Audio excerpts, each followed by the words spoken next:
Hey Marla. So here is what I said I was going to show you, how I would make a scatter plot.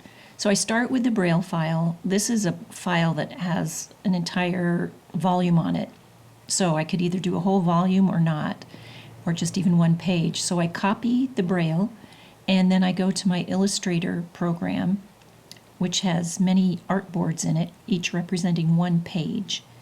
And there are 60 of them in this option, but I can make just one, or I can make 60, or anything in between.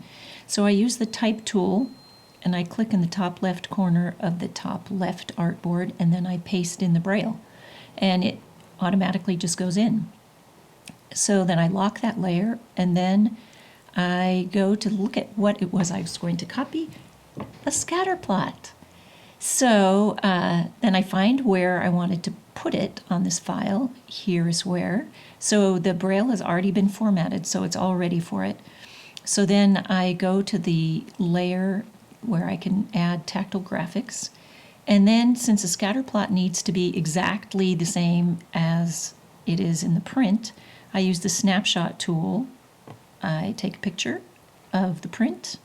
Then I go back to Illustrator to the template layer, and then I paste that snapshot in like that.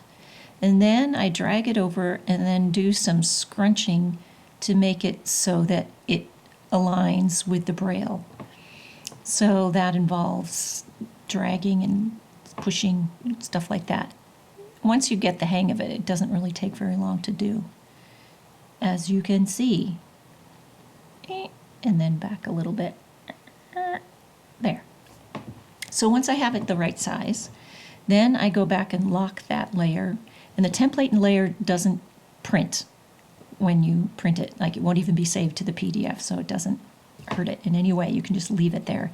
Then I go to the tactile graphics layer, and I make the outlying rectangle there. And I choose a blue line for it because it's just the outside edge, so it should be pretty quiet.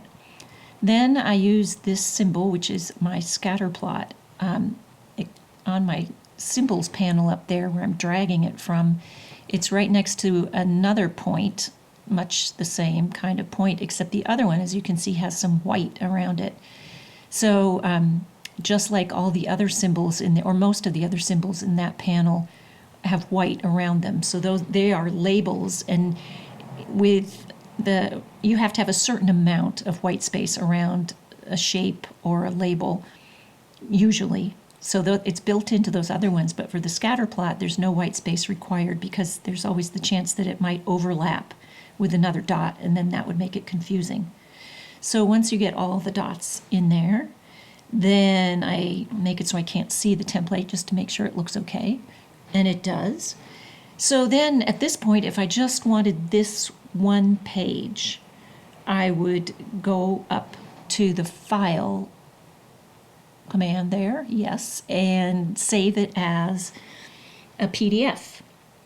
And the PDF is something that could just be sent over to the Tiger and embossed from there. And it would generally, graphs and things like this come out really well on the Tiger. Definitely, look, see, I have to pick the page range, but you knew that. Definitely, there are things that are not as good when they're made on the Tiger as they are with like toaster paper. But for graphs and line drawings and things, they're pretty good.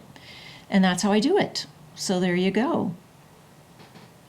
Give me a call if you have any questions. Okay, bye.